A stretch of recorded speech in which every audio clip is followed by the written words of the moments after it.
Nu știu mie care mă întreabă, cât e pachetul la anul? 450 sau 460? La anul de la Mariaș, tu zici? Da, de la Mariaș, de aici. Pachetul de la Mariaș. Tu 450 și la anul, nu? E 460?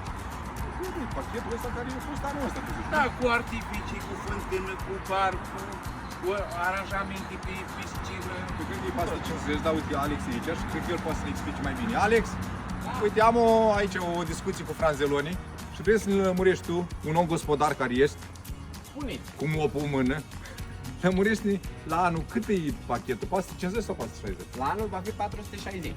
Adică cu 10 lei impus față de anul ăsta, nu? Da. Și de ce? Pentru că vom menține același pachet de anul acesta, dar vom adăuga băuturile răcoritoare. Numai 10 lei cu băuturi? Da. Serios? Da. Și artificii? Da. Artificiile și cabina foto, Da. și cocktailurile, Da.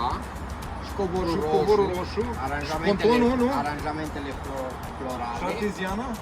Cântările artificii. arteziane. Artificiile. Eu deja n-am dege, Decor. mai scoate niște dege. Scoate niște dege. Decorul floral de pe Stai așa, piscine.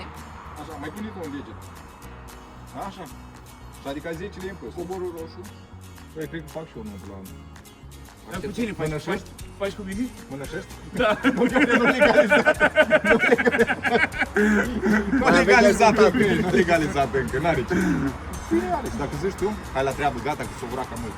Auzi, pentru 10 lei 10 lei, îți scapă zic- de o grijă, nu mai Stai tu și umbli pentru băuturi, pentru ai dat 10 lei în plus și ai tot. apă, sucuri. V-am pupat.